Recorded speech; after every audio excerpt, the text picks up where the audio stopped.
I decided to read A Walk to Remember by Nicholas Sparks. So basically, it's about a 17-year-old boy who's a troublemaker, and he wants to get into a good college, so then he signs up for student council.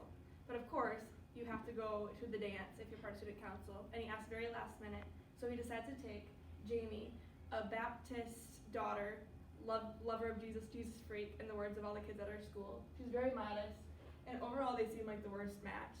A troublemaker and a good girl, but maybe the old saying is true. Maybe opposites do attract. Find out in A Walk to Remember.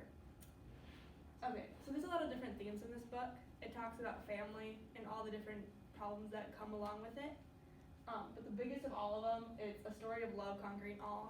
No matter what the world throws at them, they always seem to push back and they push forward.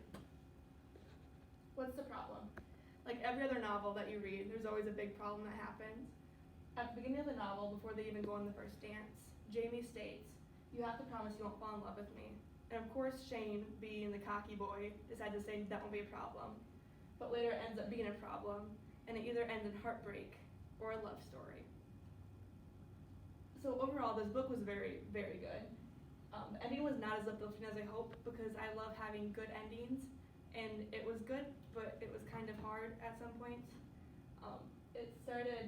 The author did an exceptional job of having a classic love story become not as cliche as the other chick flicks that I like to read.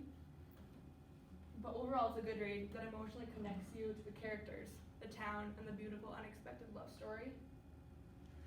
Overall, it was a beautiful book, and I loved it even through all my heartbreak or my happiness throughout the novel. It makes you fall in love with the characters and get it all taken from your grasp, whether you like it or not. The last chapters hit you in the gut with a feeling of emotions, good emotions and bad emotions you can choose.